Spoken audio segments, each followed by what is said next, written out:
Welcome you all. Sarah Bingham here. We've got this great podcast, and I have got a great guest today. Her name is Jodi Agard, and she is the author of Mommy Reboot, A Busy Mom's Guide to Self-Care. So she is, she's a self-coach. She's a mommy coach, and she's also a published author, a couple of Amazon bestsellers. Holy camole. So we're going to be talking to her. And we're being, I tell you what I see a lot in my practice. I see moms coming in who, I don't know how they walk, talk, and breathe because they have just got way too much on their plate. And I see them scheduling their children way too much. In advertising, we call this thing white space. In other words, you can't have too many words on a page. You need some breathing room on an advertising page. You need white space. So Jodi, welcome. Thank you. I appreciate it. I'm excited to be here and chat with you. I am excited to, get going with you. All right. So help the listeners figure out, how did you first get started with practicing self-care? What led you to do this? So back in 2010, I was exactly that mom that you described. I was constantly going. My schedule was packed. I was a single mom at the time, and I was running the rat race, and I was working full time, and I was just running from daycare to after school care to this event to that event for the kids, extracurricular activities. And I was trying to do everything for everybody else except for myself. And my oldest was 12 and my youngest was 5. And one night I just heard myself kind of yell at the kids after dinner one night, and I was standing at the sink doing some dishes, and I didn't like the way that I yelled at them. There's just normal redirecting, but this was just different. And so I stopped and I'm like, what is going on here? What is this really about? And I started to rewind, and what I realized was it wasn't just at my kids. I was getting really impatient with the people on the roads, and I just had less and less patience. And I started to kind of dig deep and say, what is this really about? And I realized that I hadn't been taking care of myself. And that was square one. Amen, honey. The buck always drops right in your lap, and especially as a mother. And the feedback is always very clear from your children. Right. You get to see yourself in your kids, how they respond to you, what you're doing with them. And also your kids reflect your level of stress. You're stressed, they're stressed, without question. Very true. Yeah, especially when they're really little. Oh God, I can't tell you how many times I said, oh, please don't know how aggravated I am today, because right. I would see it in them. It's like, And yes, I too have been a single mother. I too have been running a business while being a single mother, while homeschooling, blah, blah.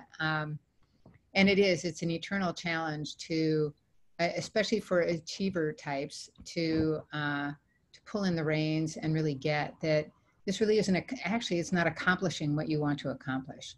Exactly. You feel like you're doing more and you're measuring up, but sit down and sit. Sorry. Yeah, say that again. We just blipped out a minute. It's actually more a matter of sitting down and being more present with the kids. And yourself. Yeah. Just having that, like you said, the white space, just to breathe. Right. Well, and I'm just curious, when you first started practicing self-care, did it affect your eating habits in any way? Oh, gosh, yes.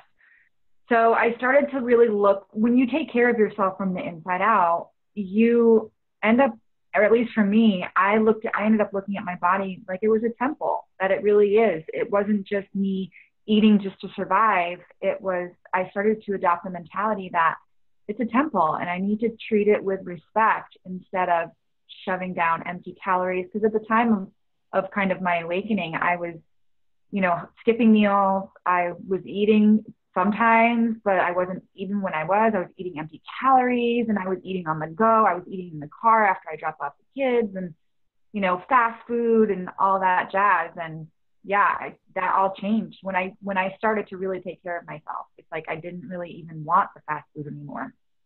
It's very true. And we are in such a culture that supports, oh, on the go, and it's sexy, and I've got this and I've got that, and I'm running my own business, and I'm raising my kids, and my kids are all getting PhDs, and I have them in 5 after school programs, and they're awesome, and da da da da da. And I'm not sure who started it, but man, we got to quit it, because I agree. It bears no resemblance to healthy upbringing of children, nor healthy survival for mothers. Mothers go down. And the only thing that kept me standing was I kept prioritizing food, but I also prioritized my child's education. No, I did not allow for endless coaches to take us out during dinner time. We chose things very carefully, so that, yeah, we had some extracurricular, but usually it was one thing, just one. And looked at the schedule very carefully. Has that been a focus of yours? Yeah, certainly. I mean, now my kids are older. My oldest is now going to be 21 in here in a couple of weeks, and my youngest is 14. I know. But throughout the school age years, I've had to keep a pulse on, okay, yeah, I know you want to do this thing, but guess what? Your mental well-being is more important than you doing X, Y, and Z. Let's just focus on one thing, like you said, for this particular season. Yeah, and that's a modeling. I mean, if we don't teach our children this, they're going to, I meet them. I have them in my practice in their 20s, and they are sick.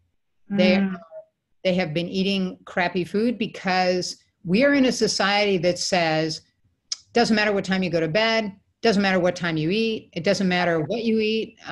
It's sexy to be on the go and grabbing, and to go to bed whenever, especially teenagers. It's like, 2, 3 kids, and people in their 20s. Yeah, I'm in bed 2, 3, 4 in the morning. It's the rat race.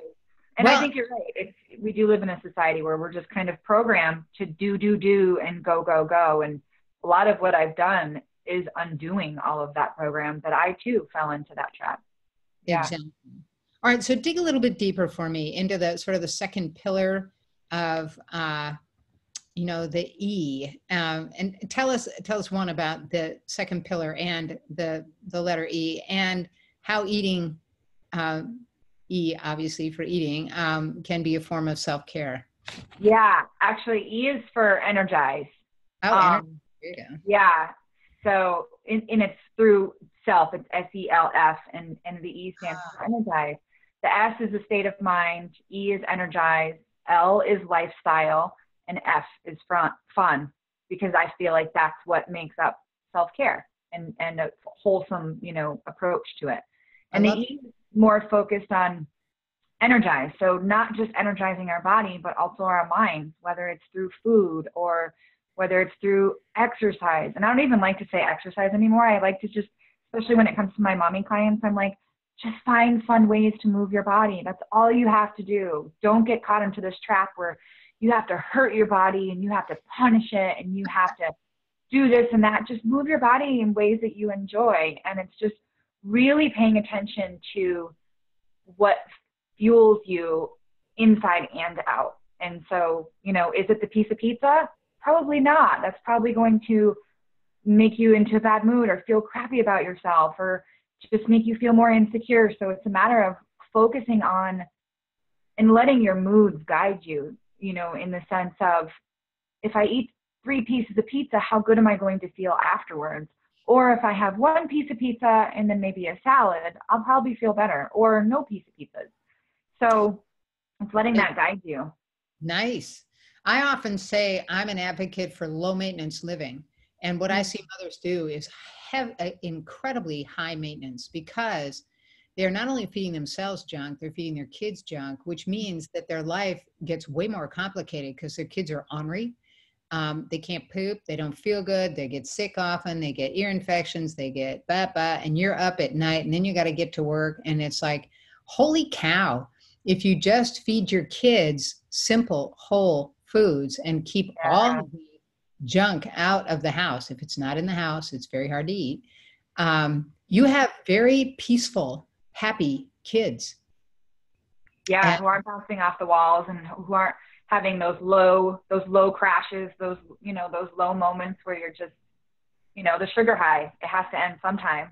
Exactly. And there's no nourishment in it.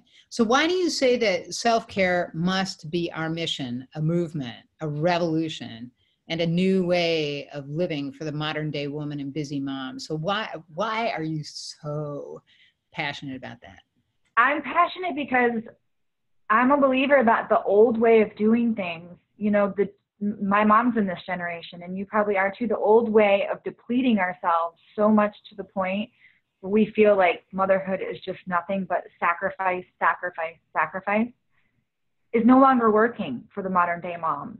And we have so many different distractions, and we can't allow ourselves to be forced into this box that, again, we've modeled probably after our own moms, because it just doesn't work anymore. And so now it's just a matter of really looking at self-care as a regular part of the busy mommy day. It's no different than, brushing your teeth. That's just a part of who we are as people living on this crazy busy earth. It's just showing up for ourselves and not making self-care to this idea that it's selfish, and instead looking at self-care as it's an investment of your time. It's adding value in every single area of your life, in your health, in your relationships, in your finances, in your parenting.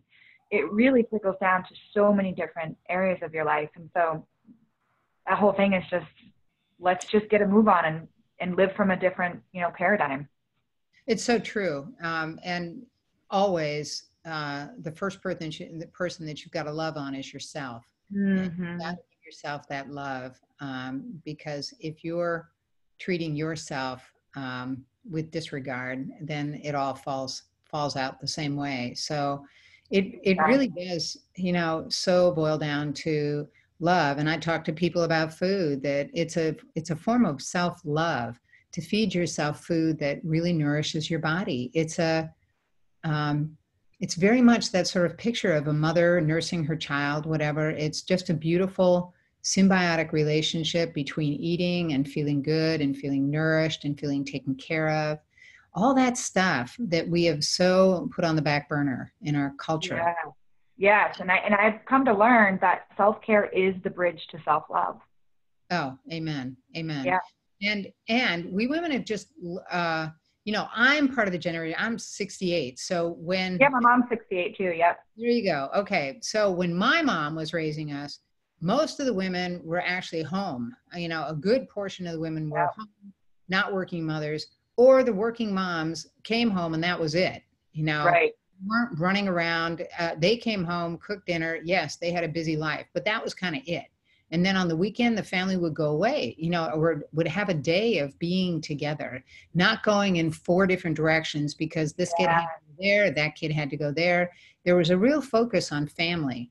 And as we women decided to, I clocked it when I was a single mom. It's 100 hours a week, and that's not counting the 24/7 that you're there for the kids. But you're clocking in 100 hours, and somewhere we decided we had to add 40 more and work, which is hello. And then wondering why we're burnt out. Yeah. Exactly. Yeah. Wondering why we just have no patience for anyone. So that's also where I really encourage women to get creative. And if they can work out of their home, if there's some creative way to do it where you can be closer to your children.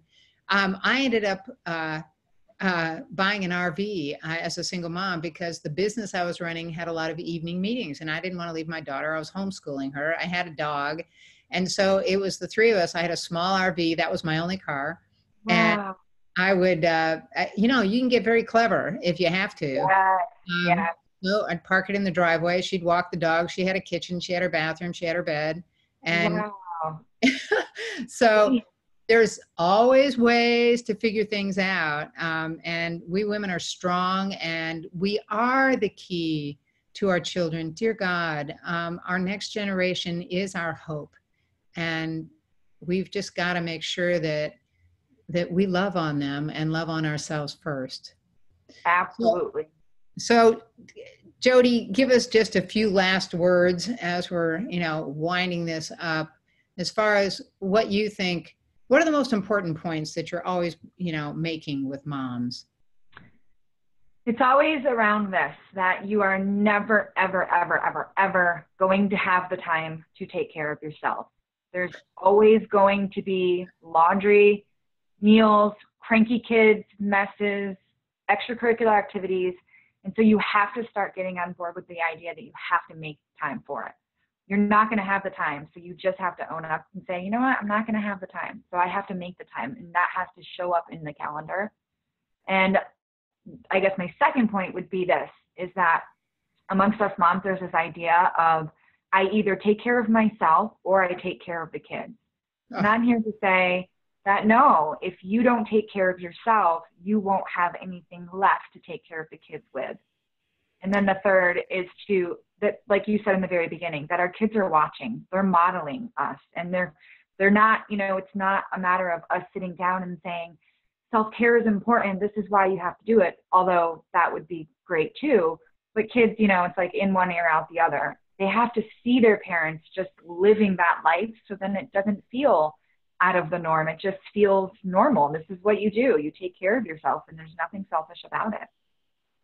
Yeah, there's nothing like getting sick to remind you of where the priorities are in life. And so I was gifted with getting sick at the age of 20, which led me into this lifestyle. But those are what I call my big rocks. In other words, the first thing I figure out is when am I moving? Okay, so for me, I love yoga. So every morning from 6 to 7, okay, I'm doing an hour of yoga. And that's how I start my day, yoga and meditation. And that for me works beautifully. Everyone has to find their stuff. In the past, I've gotten up and walked for a half hour at 5:30 in the morning so I could beat the kids up from, Right. You figure it out. And if you get that half hour of exercise in, it actually takes the place of a half hour of sleep because it's energizing. Yes. And I never go to sleep without figuring out what's the food for tomorrow. I call it the brushing your teeth methodology of when you're brushing your teeth, like, okay, what's happening with food tomorrow? Do I need to put anything on? Do I need to put anything soaking? All that good stuff. So my movement, my food, critical. And then a day off, for crying out loud. We just there's not a religion that I know of that doesn't say take a rest.